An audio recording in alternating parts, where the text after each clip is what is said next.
I don't know a lot for certainty, but one thing I do think I know for sure.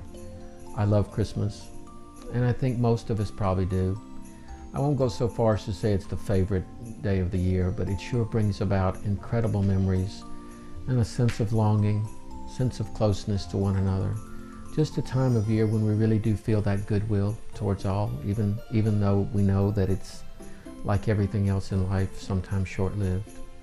I think the reason why I love it so much is because I grew up in a fairly, I would say, poor home in Mississippi. I mean, we didn't really have a lot. We had enough on the table. But my father saw this as the most incredibly magical time of the year. He put away money for 12 months so that he'd have enough to go and get things that we wanted for Christmas. And there were 5 boys that I remember most vividly because I was the third of the 5. So right smack in the middle, I could remember every year the piles of goodies that we would wake up to on Christmas morning.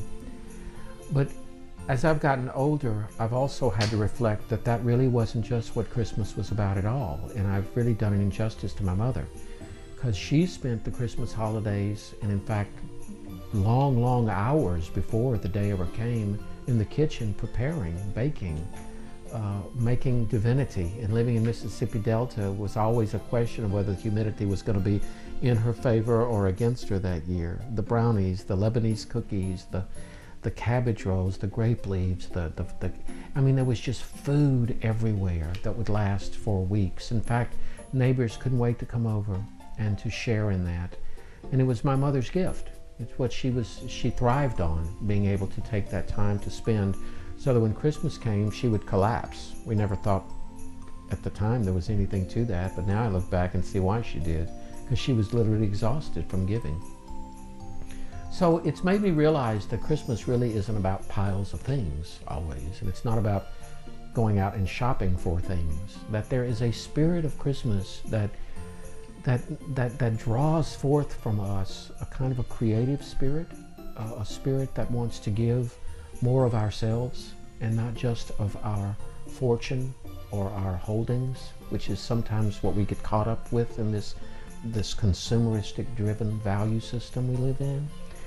So I wanted to share with you something that happened to me last Christmas, which I just find probably one of the most moving experiences of my life. I was 55 because I turned 56 on December 28th. But anyway, to back up for a minute, my mother died in 2001 around New Year's. And so we're coming up to the 10th year anniversary of that death. And so that was a real void in our lives. A few years later, Daddy couldn't live alone anymore. So we realized that we were going to have to sell the house and place him, if you will, with one of the siblings or in an assisted living home. But we knew that he was no longer able to occupy our childhood home. So we had another kind of visitation by the angel of death. And we had to sell the house and go through everything in it. I'm telling you the truth when I say I don't remember how it happened. I don't remember how they landed here. But my mother was, I'm not going to call her a hoarder, but she sure loved to keep pictures and clippings of her 8 children. And she kept them all in albums out in the public for everybody to see. And then when the grandchildren came along, she started making those albums. One, it seemed like for everybody, but then they kind of got all hodgepodged and mismatched, and she became more aware that it was about her children and grandchildren than it was about having it all separated. So for some reason, after the house sold, I was left with all the albums. I don't know how they got back into my closet back here. It's the truth. I just know that for probably 5 years, these 20 or so albums of clippings and pictures of our lives was sitting back in that closet. So last year, after Thanksgiving was over, and I was kind of in that reflective mode about what's life going to be this year, what am I going to do for Christmas and my family, I just had this incredible opening, awakening, enlightenment when I opened up the closet and I said, wow, that's what I'm going to do for Christmas this year. And I knew in my head exactly what it was. And so from that point on, every night, for probably 2 to 3 hours, I went through all the albums.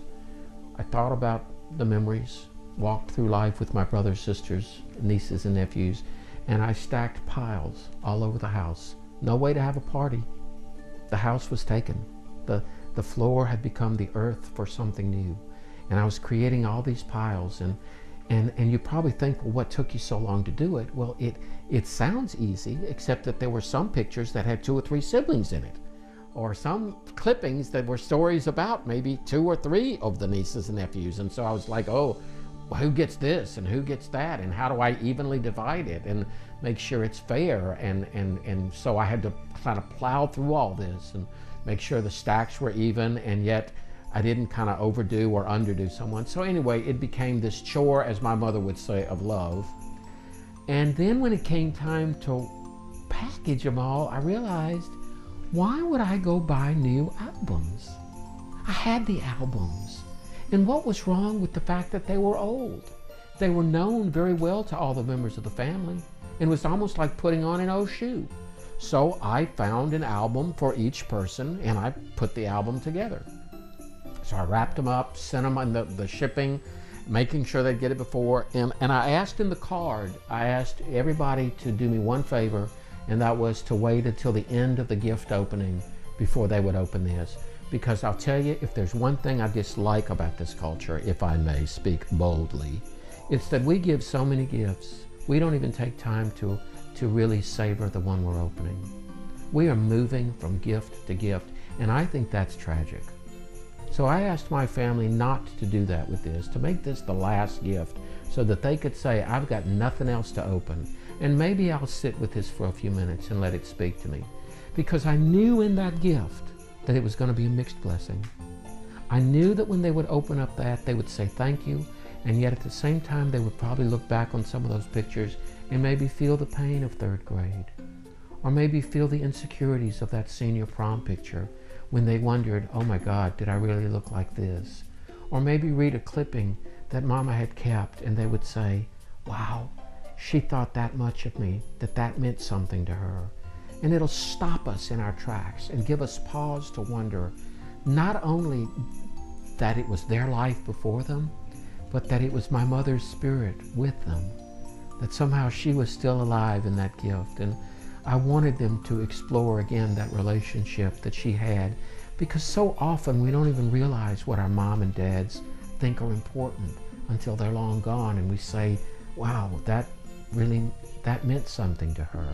And they really did to my mother. And so I gave it to them, and I got calls from everyone with just incredible joy and gratitude. And I mean, I know this is not about me, but I can't tell you how much fulfillment I got from putting my life into that gift. And so, in case you're wondering about my stack, I didn't do mine. I said I would wait and do mine next year. That would be my gift to me. Because you know, we don't always have to give the same person or the same gift or the same stuff year after year. We can make each Christmas special.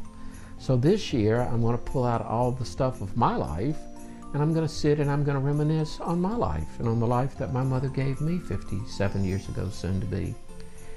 And maybe the real thrust of this story is not so much, again, that we might think about spending our time as well as our resources in our pocketbook, but maybe it's also a time to think of how we could be creative with our giving, how we could step outside the box and think of how we might, again, want to be the author of our own Christmas giving this year and give gifts that come from our heart and not from our pocketbook. I'm Dr. Nick, and wishing you all a very Merry Christmas, and reminding you that I'm always here to try to build a better you.